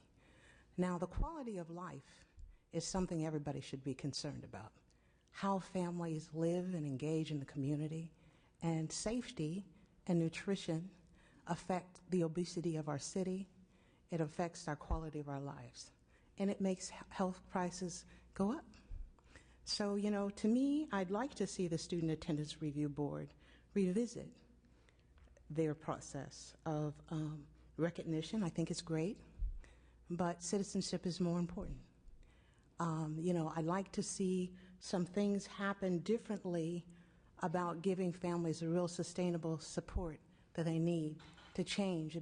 I know that there's always been a youth development department. There's always been people getting money to provide alcohol and cigarette and training. I never seen them do it, but I know they got the money. So we need to hold people accountable to do what we said we wanted them to do. And I'd like to see, I think that it is good to recognize people who are doing good work. I do. If I didn't hear about that, I'm unemployed. I could move anywhere I want to. I want my son to win and be successful. He's 6'9", and he has been politely allowed to have Fs every year since he's attended school. The 2 classes that he's gotten A's in, it was just magical, or I would have never known he had intelligence. I know he does, but nobody else would have. He got an A in Spanish. I don't know how he did that.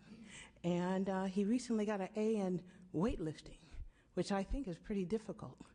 So I just think that we need to focus on quality life for community and providing real support, not punitive.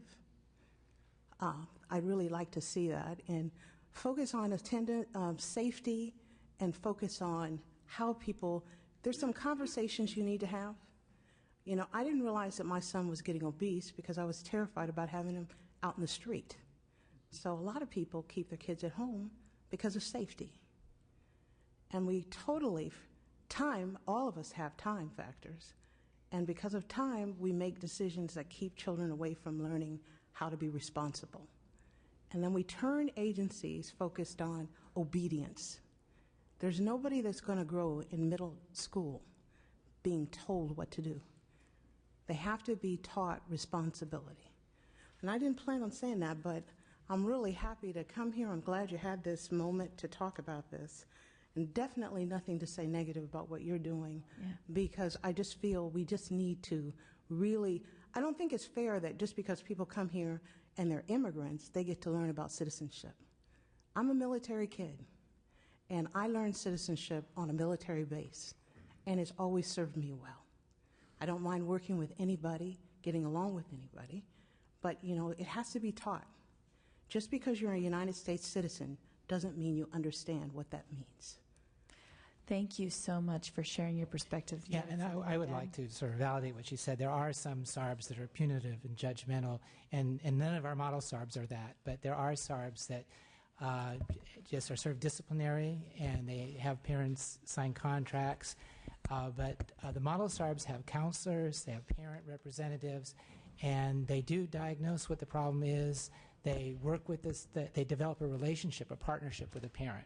So the model SARBs aren't that way, but there are SARBs that we're still working on that are punitive and judgmental. And our handbook is all about not being punitive or judgmental. Well, thank you, because that's one of the things that I was adding. And when you look at all the successful models, whether it be at a school, at a SARB, at a charter school, partnerships comes up a lot. And it reminds you of it takes a village, because you really do need partnerships. I wanted to make a comment as well. I think the point is well taken that with the dropout rate, and I know from my school, it seems as if there's an inordinate amount of children of color coming to continuation schools at risk of dropping out, and I think that must be addressed. When you're closing the achievement gap and when you're dealing with issues of equity, I think it's really important for the funding for these educational options programs that are having such amazing success with kids. It's almost as if you need to fund them more. It's when it's equity, kids who have less and have to go further, they need more. And that was something that I had wanted to state previously, but also I think it is a very important issue. Certainly at my school with the children of color, it's so important to be an advocate for them. Thank you. And we have Pastor Baker. I'm Pastor Baker, and I was invited here by, I believe, Miss Brooks. And I was just sitting, just taking in a few things. I'm involved with St. Hope charter school system. And recently I was at a board meeting, and a student had stood up, and he said, out of the 3.5 hours that we've been in this meeting, neither one of you, the board members, the teachers, the other individuals that are involved, mentioned the students, what we care about and what we need. But as I was sitting here today, it just appalled me with all the people here that has the deep passion for the students to see them achieve. And I applaud you and your program, as I heard, because those are the things we need in the community. It doesn't matter if it's African American, Asian, or whatnot. We're losing the children regardless of what character, what race they are. And those are the programs we need. Someone that cares, whether it's from your standpoint, the people here, that they can let be known that they are someone and they're not a statistic. I talk to young men, women at the penal system all the time, the jails, CYA, and there's several of them that stated to me, well, why do you care? And I basically told them, because that you are somebody. And then it affected me because when we're behind the pulpit on Sundays and various other days, the message was knowing who you are, whose you are, and what you are. And I say, how can I be effective in that if I see this in my face and I'm not doing nothing? And you'd be surprised, some of the kids just never had no one like yourself take the time to say you are somebody, like you said. Go get them if they're out of school. Go get them. Let them know that they are somebody and they can achieve what the others achieved. And the second thing is, when the other lady was saying poor choice, there needs to be option. Yes, it does. I agree with that. If we have some students that's out of line or whatever the case may be, there is consequences. But if we want to continually suspend them and cast them out as a burden, then we lost them. But if we see and look what the problem is, where we can help them, maybe there's some functions at home that the family doesn't know about, some opportunities they would need that we need to function with. And I learned this, and I just sit around, and it appalls me to see that we have these kind of meetings, and this is my first one. And as I said, I was sitting here listening to everybody, and this is the first one I've been to that I'm going to be honest, that was positive.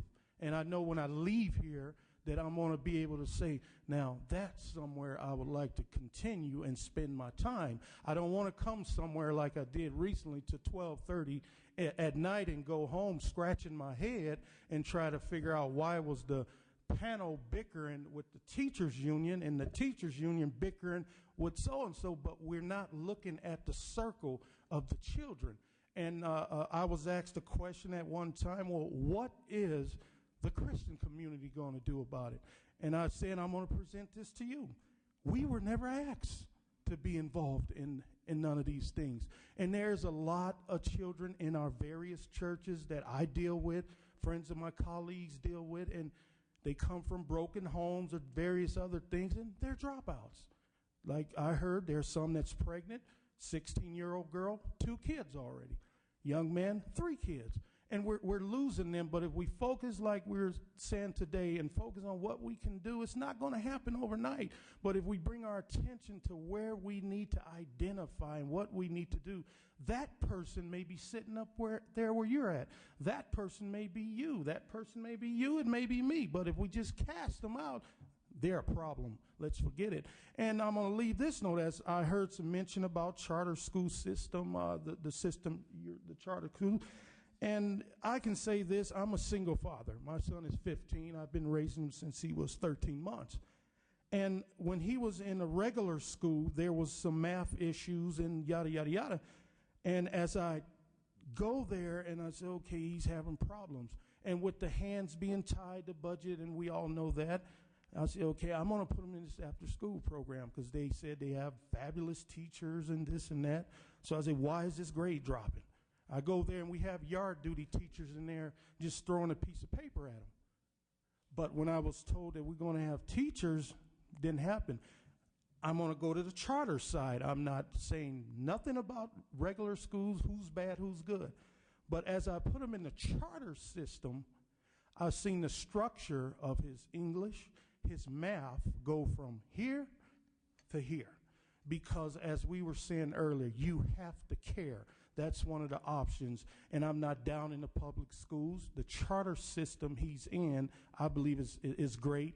And we need to get together, whether it's charter, public school, let's come to the table and say, okay, we have youth we're losing, and get together and work on it and see what we can do. Instead of bickering about losing this money, losing that money, work with what we have until we can get over the hill and figure out what's next. And the last thing I'll leave you with, you have my cards. I'm willing to, whatever it needs to do in the community, there's other colleagues that will come to the forefront and we can address the issue. Thank you. Thank you very much. We have about 5 minutes left before we run out of the room, so I see we have 2 more people who want to speak. So, well, I'll just great, thank you. One. Good afternoon, everyone. Assemblymember Huber, and my comments are very succinct. My name is Maxine Sullivan Pepper, recently retired from local school district, the Grant District here in Sacramento. I am ridiculously and redundantly familiar with Ed Code 48.3202125 and most assuredly 7.3. I believe that the real core change that needs to happen in the legislation. The people that sit around this table, I commend you for taking it literally.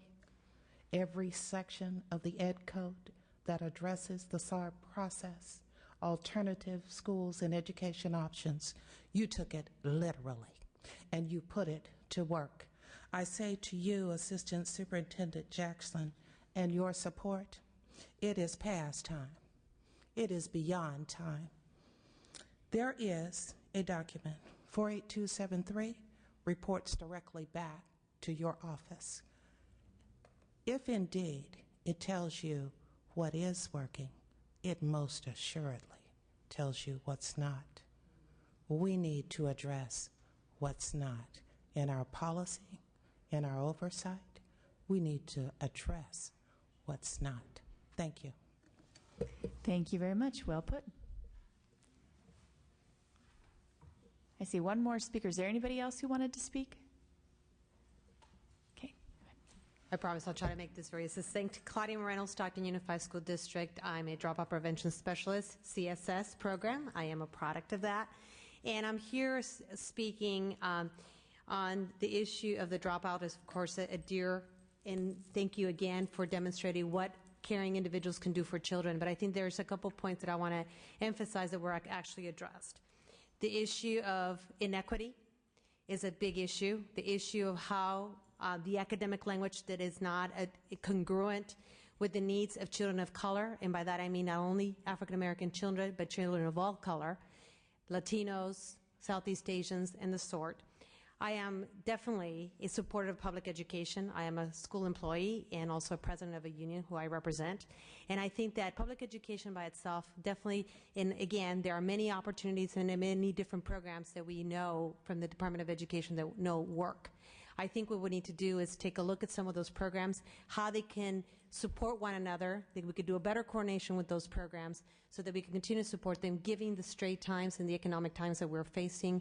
But I agree, the legislation needs to be looked at. We also need to keep that promise with regards to funding education, fully funding education. I know you'll hear me say that many times, Allison. But one of the things is that, of course, that again, we need to go back to addressing the full needs of students in the communities we serve. Children of poverty are not the same as children from schools that are high performing and come from families of wealth. So I think that we need to look at the whole picture. We need to look at the equity issue, and we definitely need to look at the race issue. Thank you. Thank you very much. And we are in our last couple minutes. If I may close, if there's no other comments from the panel. Thank you so much for coming to testify. I think it's important that we not lose sight that we do have some things that are working, and we don't want to kind of reinvent the wheel when there are programs that are working out there. So I'm hoping that we can talk about those at the next hearing, and as we come up with some best practices of things that everybody else can look at. And it's part of that, what you were talking about earlier about one school district not knowing what the school district next door is doing that's working. And if we can just share that from this platform and find a way for everybody to know this is what everybody's doing, be kind of the treaties on dropout prevention, recovery for California, at least that's something that we can do, is share information, even though we don't have a lot of additional resources right now to help focus on the problem. And if we get nothing else in this budget crisis, at least we can do that part. But for those of you who weren't at my first hearing or second hearing, I just wanted to let people know who are participating in this process why this is such a personal issue to me. I almost was a dropout. I'm one of those people that had every indicator that I was going to be another statistic. And nobody in my family had ever gone to college. I was raised, when you're 18, you're on your own, you need to support yourself. So the only thing I was focused on in high school was getting job skills, because that's what I needed. I needed to be able to support myself at 18. So I probably had one of the lowest GPAs in my whole high school graduating class, because that's not what I was focused on. It was about jobs. So CTE, or career technical education courses, are a really big part of what captures some folks, but I know everyone's in a risk factor for a different reason. And it is a very personal issue to me, and I will not let it go. Know that I'm going to be committed to making sure that we come up with some recommendations and that we keep this issue in the spotlight as we're moving through this legislative process. So thank you all for coming.